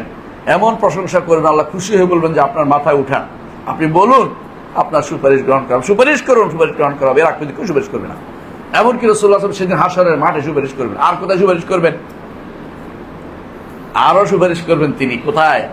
যখন ফুলসিরাত পার হচ্ছে, তখন তিনি বলবেন সাল্লিম সাল্লিম আল্লাহুম্মা সাল্লিম সাল্লিম, আল্লাহ আমার উম্মত পড়ে যাচ্ছে, আপনি নিরাপদ করে দেন। ও তখনও সুপারিশ করবেন। কিন্তু এই সময় আর কেউ করবে না, এই সময় আর কেউ করবে না, তিনি শুধু। আর কোনো বর্ণনা ফেরেশতাদের কথা আছে, ফেরেশতারাও এই সময় বলতে থাকবে সাল্লিম সাল্লিম, আল্লাহ নিরাপদ করে দিন। এই ছাড়া এই সময় আর কেউ, কোনো ব্যক্তি পক্ষে, কারণ সবাই এখন নিজের নফস নিয়ে আসে, নফসি নফসি নিয়ে সেদিন টানাটানি করবে। আপনি যারা মনে করতে হাসরের মাঠে জাহাজ নিয়ে আসে, জাহাজ না, কিসের জাহাজ? যে ব্যক্তি বলছে ওরা বলা দরকার যে আল্লাহকে ভয় কর, আল্লাহকে ভয় কর, তোর জাহাজ কিসে, কি জন্য আসবে হাসরের মাঠে? কি পানি? এটা কি পানির জায়গা? ওখানে তো কায়, আটার কায়, জাহাজ ডুবি দেবে তো। আটার কায় বুঝছেন নি? আটার কায় দিচ্ছেন নি? পা দিলে কদু যাইব, যদ্দূর ডুবে ডুবে যাইব, আমল অনুসারে ডুববে, নাক পরিমাণ ডুবতে থাকবে, উঠবে ডুববে, এরকম করবে। বুঝছেন কথাটা? যার ইমান ভালো, ভালো অবস্থায় থাকবে, সেদিন যারা আরশের নিচে ছায়া পাবে তারা হচ্ছে সেরা। তারা যদি দ্বিতীয় ধাপ আরেকবার বলে যে আরশের নিচে ছায়া দিছি, বিনা হিসেবে চলে যা, তারা হবে সবচেয়ে সেরা। আর এর বাইরে প্রত্যেকটি মানুষ বিপদের মধ্যে আছে। সেদিন বিপদ ছাড়া কিছু নাই, বিপদ আর বিপদ, বিপদ। সেদিনের নাম হচ্ছে ইয়ৌম, হ্যাঁ, ইয়ৌমুত তাগাবুন, ইয়ৌমুত তাগাবুন। সেদিন ইয়ৌমুত তাগাবুন, সেদিন হচ্ছে ঠকে যাওয়ার দিন। সবাই বলবে হায় রে কেন ভালো কাজ করলাম না, হায় রে কেন শিরিক ছেড়ে দিলাম না, হায় রে কেন উপর নির্ভর করেছিলাম, এই কথা বলবেন। কোনো পীর আপনাকে কোনো পথ দেখাবে না, ভুল পথ দেখাবে। শুধু আলেমের অনুসরণ করুন, ওলামায়ে দ্বীন আপনাকে পথ দেখাবে। নবীরা সব আলেম ছিলেন, নবীরা পীরগিরি করেন নাই, গদ্দি নসীন ছিলেন না, গদ্দি বলতে কিছু ছিল না, এগুলি শয়তানের কারসাজি ছাড়া কিছুই না। কোনো ব্যক্তি গদ্দি দখল করতে পারে না, এই জগৎ নাই, এটা শয়তানের জগৎ। কোনো পীরগিরি ইসলামে নাই, মোটেই নাই। আমার দেশটা কুড়ে কুড়ে খাচ্ছে এই পীর ফকিররা, এবং মানুষ বলে থাকে যে কলা গাছ খাইছে জিরে আর দেশ খাইছে পীরে। বাস্তবতা এগুলি, পীরের কারণে আজ আমার দেশে ভালো কিছু করতে পারবেন না আপনি। যেটাই করেন পীর, আবার আপনি পীরের সাথে ঐক্য করতে যাচ্ছেন। আপনার ইমান কত শক্তিশালী, আপনি ইমান যে কত শক্তিশালী, আপনি পীরের সাথে ঐক্য করতে যান, আমরা কিচ্ছু বলবো না, আপনি আল্লাহর কাছে জবাবদিহি করবেন। আপনি সেখানে যদি ইমান দেখে আসছেন, আমরা ইমান দেখি না, আমাদের সামনে কেবল শিরিক দেখি ওনার কাছে, ওনাদের বেদে মারেফতে আর আশেক মাসুকের মধ্যে শিরকি ভরা। আপনার চোখে এটা পড়া উচিত ছিল, এইটা সাবধান করা দরকার ছিল, এগুলি চোখে দেখেন না কেন? এইটা প্রত্যেকের দায়িত্ব। ওরে ভাই, একজন মানুষ যদি সুদ খায়, ঘুষ খায়, জিনা ব্যভিচার করে, তারও তো সুপারিশ পাওয়ার অধিকার আছে। শিরিক করলে কোনো অধিকার নাই, আপনি বুঝছেন কিনা? তার সুপারিশ পাওয়ার কোনো অধিকার নাই। কেন আপনি ওইটা দেখেন না? আপনি আল্লাহর দিন প্রতিষ্ঠার স্বপ্নে বিভোর, ভালো কথা, কিন্তু শিরিক দিয়ে আল্লাহর দিন প্রতিষ্ঠা হবে না, মুশরিক দিয়েও প্রতিষ্ঠা হবে না। মুশরিকদের সম্পর্কে সাবধান করতে হবে। ইন্না লা নাস্তাইনু বিমুশরিক, রাসূল বলেছেন আমরা মুশরিকদের কোনো সাহায্য নেই না। আপনি যদি কোনো মনে করেন আল্লাহ তাআলা আপনাকে যে দায়িত্ব দিয়েছেন তার বেশি নেবেন, আপনি ভুলের উপর আছেন। আল্লাহ যে দায়িত্ব নিয়েছেন ওইটাই আপনি পালন করেন, যথেষ্ট আপনার জন্য। আল্লাহ দিয়েছে আপনাকে, কি বলেছেন? ইয়া আইয়ুহাল্লাযীনা আমানু কু আনফুসাকুম ওয়া আহলিকুম নারা, হে মানুষেরা নিজেকে বাঁচাও, পরিবার বাঁচাও। প্রত্যেকটি মানুষ যদি নিজে বাঁচে, পরিবার বাঁচে, দিন কায়েম হবে। আর যদি আপনি দিন কায়েমের জন্য শিরিক করে দিন কায়েম করতে চান, তো দিন তো আগেই বরবাদ করে দিচ্ছেন, পিতা কায়েম করবেন। দিন তো সবাই বলছেন আগে দিনের হত্যা করে ফেলছেন, আপনি কিসের দিন কায়েম করবেন? মনে রাখবেন, মুশরিকদের সাথে আগে শিরক বর্জনের দাওয়াত দেন, তাওহীদের দাওয়াত দেন, ইমানের দাওয়াত দেন। ইমান গোষ্ঠী তৈরি হলে আল্লাহ সাহায্য করবেন। আল্লাহ ওয়াদা করছেন, ওয়াদাল্লাহুল্লাযীনা আমানু ওয়া আমিলুস সালিহাতি লা ইস্তাখলিফান্নাহুম ফিল আরদি। আল্লাহ ওয়াদা করছেন, ঈমান ও আমল সালেহ করলে জমিনের বুকে তাদেরকে সুপ্রতিষ্ঠিত করবেন। ঈমান নাই, আমল সালেহ নাই, ওই প্রতিষ্ঠিত হওয়ার আমাদের দরকার নাই। কারণ এরকম রাষ্ট্র হিন্দুরাও করে, বৌদ্ধরাও করে। হ্যাঁ, ওই রাষ্ট্রটা আমাদের কোনো দরকার নেই। আমাদের ওই রাষ্ট্র করা দরকার যেই রাষ্ট্র মুহাম্মদুর রাসূলুল্লাহ সাল্লাল্লাহু আলাইহি ওয়াসাল্লাম করেছেন। আল্লাহর ওয়াদা কি সত্য না? ওয়ামান আসদাকু মিনাল্লাহি কিলা ওয়ামান আসদাকু মিনাল্লাহি হাদিসা।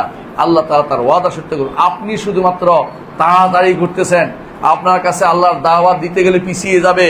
যারা আকীদার দাওয়াত দেয় তারা ভুল করতেছে, যারা তাওহীদের দাওয়াত দেয় তারা ভুল করছে, যারা ঈমানের দাওয়াত দেয় তারা ভুল করছে। বরং কি করতে হবে? আগে রাষ্ট্র প্রতিষ্ঠা করতে হবে, পরে এগুলি দিয়ে জোর করে পিটাইয়া বানাইতে হবে। এই আশায় বসে আছেন? এ হচ্ছে দুরাশা, এ হচ্ছে চরম হতাশা থেকে এগুলি বলছেন। আপনি ভুল করছেন, আপনি জানেন না দাওয়াতের সিস্টেম, জানেন না। আপনাকে জানতে হবে মুহাম্মদুর রাসূলুল্লাহ সাল্লাল্লাহু আলাইহি ওয়াসাল্লাম কোন পদ্ধতি দাওয়াত দিয়েছে। আপনাকে জানতে হবে শুধু মুহাম্মদ রাসূলুল্লাহ সাল্লাল্লাহু আলাইহি ওয়াসাল্লাম নয়, প্রত্যেক নবী দাওয়াত দিয়েছেন তাওহীদ দিয়ে। আপনার কাছে তাওহীদটা দাওয়াত বেশি হয়ে গেল কেন? আপনি লা ইলাহা ইল্লাল্লাহর অর্থ বুঝেন না, লা ইলাহা ইল্লাল্লাহর অর্থ আপনি বুঝেন না। আপনার কাছে ইলাহর অর্থ কি? আপনার কাছে ইলাহর অর্থ মাবুদ না, আপনার কাছে ইলাহর অর্থ হচ্ছে, ইলাহার অর্থ তারা প্রত্যেকটা বইতে করে, আপনি দেখবেন আইনদাতা, বিধানদাতা। অত ইলার অর্থ তো আইনদাতা, বিধান, ক্ষমতাদাতা বা সার্বভৌমত্ব, এগুলো ইলার অর্থ না। এগুলি হচ্ছে রবের অর্থ, রব। ইলা অর্থ হচ্ছে ইবাদত যেটা একমাত্র আল্লাহর জন্য হয়। ইলা হচ্ছে মাবুদ, ইলা মাবুদ, উপাস্য। আপনি এইটা বলেন, ওইটাকে ইলা অর্থ বিকৃত করেন না। একটা বই আছে দেখবেন, হ্যাঁ, মুন্সি অনুবাদ করছে, মুন্সির নাম হচ্ছে জিয়াউর রহমান মুন্সি। এত পণ্ডিতি করে, নিজে তো পড়ছে, লেখে ইসলামী বিধান, জানেও না, তারপর লিখতেছে। আমি একটা ডিকশনারি লিখতেছি, নিজের মতো ডিকশনারি বানাবে এখন, নিজে যা যা দলীয় ডিকশনারি বানাবে এখন, বুঝছেন তো? দলের ডিকশনারি বানাবে। আল্লাহ ডাকে বান্দার সাড়া, বান্দার ডাকে আল্লাহ সাড়া, বইয়ের নাম। এটার মধ্যে লা ইলাহা ইল্লাল্লাহর যত জায়গা আছে সব জায়গায় অনুবাদ করছে আল্লাহ ছাড়া কারো কোনো শক্তি নাই, আল্লাহ ছাড়া কারো সার্বভৌমত্ব কোনো ক্ষমতা নাই, অধিকার নাই, ক্ষমতা নাই, এগুলো লিখছে। কোথাও ইলার অর্থ মাবুদ করে নাই। কারণ জানে যে রাসূলরা তো সার্বভৌমত্ব প্রতিষ্ঠার জন্য যুদ্ধ করে নাই, যুদ্ধ করছে কিসের জন্য? আল্লাহর ইবাদত প্রতিষ্ঠার জন্য। এইটা তো মানতে পারে না, তাহলে তো তাদের পুরো আমলটাই বিতর্কিত হয়ে যায়। আমি আপনাদের কাছে অনুরোধ জানাচ্ছি, কারোর বিরোধিতা উদ্দেশ্য না, দয়া করে বুঝার চেষ্টা করুন, রসুলদের মানহাজটা বুঝার চেষ্টা করুন, রসুলরা কি করেছেন সেই মানহাজে আসুন। আপনার লোক কম হইতে পারে, আল্লাহর কাছে আপনি প্রশংসিত হবেন। একজন নবী আসবেন, তার কাছে একজনও থাকবে না তার অনুসারী হাসরের মাঠে। কোন কোন নবী আসবেন তার একজন অনুসারী, কোন কোন নবী আসবেন তার দুইজন, কোন তিনজন, কোন নবী আসবেন একদল ছোট্ট গোষ্ঠী। নবীর কি অসুবিধা হবে? আপনি বেশি মানুষের প্রশংসা পাওয়ার জন্য, বেশি মানুষের সাথে নেয়ার জন্য চিন্তা করবেন না, আপনি চিন্তা করেন পিওর লোকদের সাথে নেয়ার জন্য। কোয়ালিটি দরকার কোয়ান্টিটির চেয়ে কোয়ালিটি দরকার। যেই কোয়ালিটির কারণে বদরের যুদ্ধে আল্লাহ সাহায্য দিয়েছেন, সেই কোয়ালিটি হলে এখনো আল্লাহ তাআলা আমাদের সাহায্য দিবেন। আপনি দাবি করেন যে আপনি 3 কোটি আহলে হাদিস আছেন, 3 কোটি যদি আহলে হাদিস হয়, বিশ্বাস করেন আল্লাহ সাহায্য করবে। আমি শিওর। আপনার আহলে হাদিসরা যে মাঝে মধ্যে দেখি, সবাই না, আল্লাহ তাআলা আমাদেরকে সঠিক পথে অনেকগুলি আসেন, সত্য কথা। আহলে হাদিসের একটা গোষ্ঠী বা আমাদের সালাফিদের একটা গোষ্ঠী দেখি যে মাঝে মধ্যে ধর্ম নিরপেক্ষতা প্রচার করে, মাঝে মধ্যে দেখবেন যে জাতীয়তাবাদ প্রচার করে, মাঝে মধ্যে দেখবেন যে সেকুলারিজম প্রচার করে, মাঝে মধ্যে দেখবেন সোশ্যালিজম প্রচার করে। মানে এদের প্রচারের শেষ নাই, বুঝে না, বলে যে এইটা যে করছি ওইটাতে ঈমান চলে গেছে, আর আমি এখন সলাতের মধ্যে রফিয়ে দান করি, আর কি করলাম? ঈমান যদি চলে যায়, সলাতে রফিয়ে দান করি আমার লাভ নাকি? বুঝেন নাই? এক বেটা মরে গেছে, আরেকজন দেখে বলতেছে আল্লাহ চোখ সারাইছে, মানে অ্যাক্সিডেন্টে মরে গেছে পোলাটা, আরেকজন আল্লাহ চোখটা সারাই দিছে। হ্যাঁ, চোখ দিয়ে কি হবে? এটা তো মরেই গেছে। ঈমান চলে গেছে, আপনি এখন রফিয়ে দানের চিন্তা করতে পারবেন না। ঈমান সহ রফিয়ে দান করতে হবে। বুঝলেন না কথাটা? আমি রফিয়ে দানকে গৌণ করে দেখাচ্ছি না, রফিয়ে দান অবশ্যই সুন্নাহ পালন করবেন, কিন্তু ঈমান আগে খেয়াল রাখতে হবে, ঈমানটা আগে পাক্কা করতে হবে। ঈমান বাদ দিয়ে এটা করেন না। আপনার 3 কোটি যদি 4 কোটি যদি কোনো সালাফি যদি বাংলাদেশে থাকে, এই সালাফিদের যদি সালাফি করতে পারেন সত্যিকার অর্থে, অন্যরা অবশ্যই কি হয়ে যাবে? সোজা হয়ে যাবে। কিন্তু আমি তো এদেরকেও ঠিক করতে পারি না, এদেরকেও ঠিক করা জরুরি। হানাফিদের মধ্যে যে বড় ধরনের শিরিক আছে, এটা তো বলার বাইরে। তবে একটা ভালো জিনিস যে ওরা প্রকাশ্য শিরিকের মধ্যে লিপ্ত হয় না, বুঝেন কিনা? কবর পূজায় লিপ্ত হয় না, কিন্তু মনস্তাত্ত্বিক পূজা তো আছে, অন্তরের পূজা তো চলতেছে। এইটারে কি করবেন? ওইটারে সোজা করতে হবে, ওইটাকেও সোজা করতে হবে। এইটা যদি করতে পারি, আমরা নিজেদেরও সংশোধন করলাম, আমাদের বাইরের কথা বলছি এটা, আর বাইরে যারা শিরিক করে তারা আমাদের থেকে শিখতে পারবে যে এরা করে না, আমরা করবো কেন? শিখবে এটা। আর যখন আপনি ওদের মতোই একই ক্যাটাগরির বিশ্বাসে আপনি উপনীত হন, এরাও সেকুলার, আপনিও সেকুলার, ওরাও ন্যাশনালিস্ট, আপনিও ন্যাশনালিস্ট, ওরাও সোশ্যালিস্ট, আপনিও সোশ্যালিস্ট, ওরাও এটা, আপনিও এটা, তো আপনারা তার মধ্যে পার্থক্য কোনখানে রইল? তাহলে আপনি বলবে যে আমি কি করি, এই করি, সে করি, ওইগুলি এখন কাজে আসবে না। কারণ মূল জায়গা অন্তরের পরিচ্ছন্নতা আসে নাই, অন্তরের শিরিক থেকে পবিত্র হয় নাই। কথা বুঝাতে পারছি? তাহলে আমাদেরকে মূল কাজ করতে হবে এটা, যে অবশ্যই আমাদেরকে এই সন্দেহগুলো দূর করে দিতে হবে। আল্লাহর ইবাদত প্রতিষ্ঠা করতে হবে। কার? একমাত্র আল্লাহ। আল্লাহর সাথে যেন কোনো শিরিক না হয়, এটা খেয়াল রাখতে হবে। এখন একটা কথা বলি, অনেকে বলবে, এতক্ষণ যা বলেছি না, অনেকে বলবে হঠাৎ করে যে এরা তো জাহেলের তো ওজর আছে। এটা কি মানবেন? জাহেলের ওজরকে বলা হয় সাময়িক ওজর। সাময়িক কখন? একজন মানুষ যখন এমন জায়গা থাকে যেখানে কেউ তাকে জানানোর মতো নাই। যেমন কোথায়? ওই যে বরফের দেশে, অথবা কোথায় পাহাড়ের উপরে, অথবা নদীর মাঝখানে কোনো দ্বীপে। বাংলাদেশের মতো জায়গা যেখানে আপনি যদি চ্যাট জিপিটিকেও লেখেন যে তাওহীদ কি জিনিস, আপনাকে জানাইবো। সোজা কথা বললাম, সত্য কথা এটা। ভালোই দিবে আপনার, খারাপ কিছু দিবে না। বুটও থাকবে, আপনি শুদ্ধ করে নেবেন। একেবারে হাতের মুঠের মধ্যে আছে আপনার দিন জানার জন্য। এরপরে ওজর কোনোভাবেই গ্রহণযোগ্য হবে না। এরপরে কেউ যে আবাদত, শিরক আবাদত করতেছে, তার ওজর গ্রহণ করে, তার মুশরিকদের আবাদত বলতে পারে ওজর আছে, এই জাতীয় ওজর চলবে না। ওজর চলার কিছু কি আছে, কিছু ক্যাটাগরি আছে। কোরআন পড়ে, ইচ্ছা করলে কোরআন অনুবাদ করতে পারে, ইচ্ছা করলে আলেমকে জিজ্ঞাসা করতে পারে, এবং শত হাজার হাজার রিল আছে তাওহীদের ব্যাপারে, হাজার হাজার ভিডিও আছে, অডিও আছে তাওহীদের ব্যাপারে, সারাদিন পড়ানো হচ্ছে। এরপরে বলবেন যে এরা তো জাহেল, এরা তো জানতো না। আপনি কি আমাকে এমন জিনিস দিচ্ছেন যেটা কি কোনোদিন মানুষ বুঝার মতো বুঝবে না? এরা কি সব পাগল যে বুঝে না? এরা কি বাবু যে বুঝবে না? এরা তো আকলমান, দুনিয়া সালাই খায়। হ্যাঁ, 1 টাকাতে 10 টাকার নেই বের করতে হবে, এটা বুঝে আসছে। কিন্তু আল্লাহর তাওহীদ বুঝবে না, এটা ছাড় দিবেন আপনি। তো কোথায় আপনি তাকে ধরবেন? তাহলে নবীদের দাওয়াত দরকার নাই। নবীদের দাওয়াতের কি দরকার ছিল? ছাড়, জাহেল থাক, জাহেল বলে ছেড়ে দেওয়ার কোনো কারণ নাই। জাহেলের উপর হুজ্জত কায়েম করবো আমরা, যে জাহেল।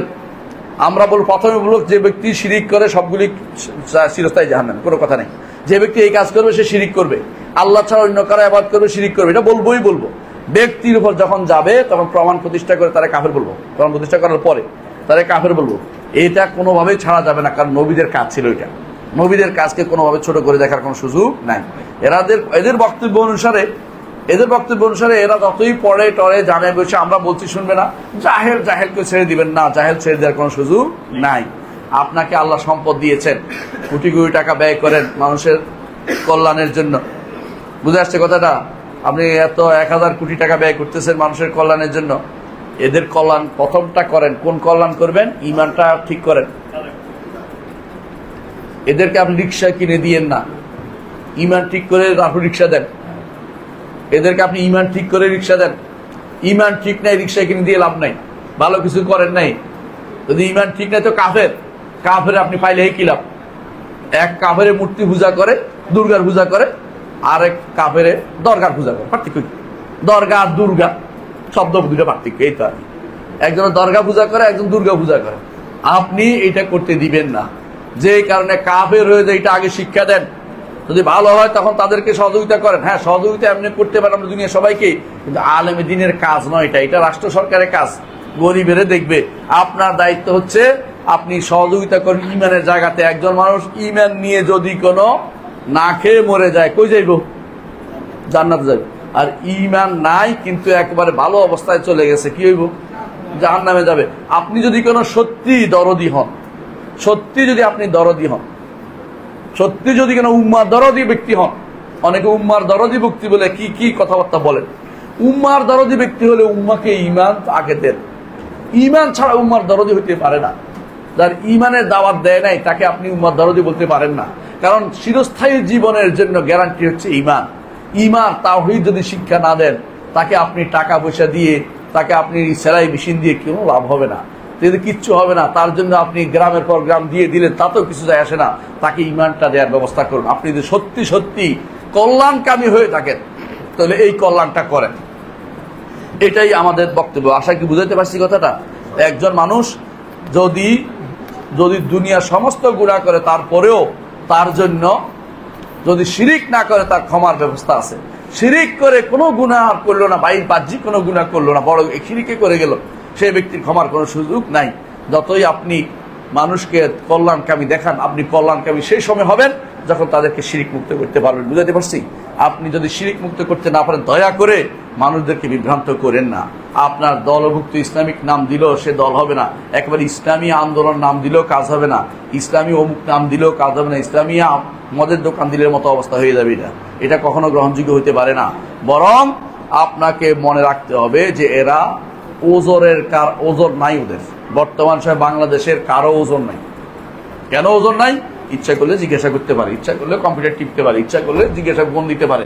আলেম দিন তারা চিনে। এমনকি এখন এমন অবস্থা হয়ে গেছে, আরবি আপনি যদি আরবি লেখে কোথাও আরবি কি আছে টিপ দেন, দেখবেন যে অনুবাদও দেখাচ্ছে। এমনকি আরবি বক্তব্য কানের মধ্যে মেশিন দিয়ে শুনলে বাংলা করে দিচ্ছে। এত কিছুর পরেও বলে ওজোর আপনার আছে। আপনার ওজোর কোথায় আছে? আপনি শিরিক করলে কোনো ওজোর আপনি পাবেন না। এই জাতীয় ওজোর যারা খোঁজে ওরা হলো মুরজিয়া। এরা মুরজিয়া, এদের কারণে ইমানের সবচেয়ে বেশি ক্ষতি হয়। সলবে সালিম বলতেন, একটা মুরজিয়া সবচেয়ে মানুষের ইমানের ক্ষতি করে দেয়। এরা এই জন্য ইসলামী আইন প্রতিষ্ঠার বাস্তবায়ন চাইবে না। এরা মাঝে মধ্যে নিজেকে বলবে আমরা হচ্ছি কি লিবারেল ইসলামিক ডেমোক্রেটিক পার্টি, সুন্দর করে নাম দিবে একটা, হ্যাঁ, LIDP মানে নাম দিবেন বলছি আর কি, কারণ নাম যেন গায়ে না পড়ে বললাম আর কি। দেখে রাখেন এরকম বহু বলবে আমরা লিবারাল। হ্যাঁ, কার জন্য লিবারাল হচ্ছিস তুই? ইমানের ক্ষেত্রে কিসের লিবারাল? কিসের লিবারাল ইমানের ক্ষেত্রে? এগুলি সবই হচ্ছে আদাউ তাওহীদ, তাওহীদের শত্রু। এদের সম্পর্কে আমাদের জানা দরকার। 1 নম্বর দাস শেষ করেছি। সেটা কি ছিল? শিরক। প্রথম ইমান নষ্ট করে কিসে? শিরকে ইমান নষ্ট করে। দ্বিতীয় যা ইমান নষ্ট করে তা হচ্ছে আল্লাহ এবং বান্দার মাঝে মাধ্যম সাব্যস্ত করা, তাদেরকে ডাকা এবং তাদের কাছে সুপারিশ চাওয়া, তাদের উপরে ভরসা করা। এটা করলেও কাফের হয়ে যাবে। এই বিষয় আপনাদের সমাজে আছে কিনা আমি জানি না, এটা অবশ্যই আছে। সবচেয়ে বেশি এটাই করে। এইটা নিয়ে ইনশাআল্লাহ আগামী দর্শে আলোচনা হবে। আজকে আর এই দর্শে আলোচনা করবো না। সুবহানাকাল্লাহি ওয়া বিহামদিকা আশহাদু আল্লা ইলাহা ইল্লা আনতা আস্তাগফিরুকা ওয়া আতুবু ইলাইক। আসসালামু আলাইকুম ওয়া রাহমাতুল্লাহি ওয়া বারাকাতুহু। প্রশ্ন থাকলে বলতে পারেন।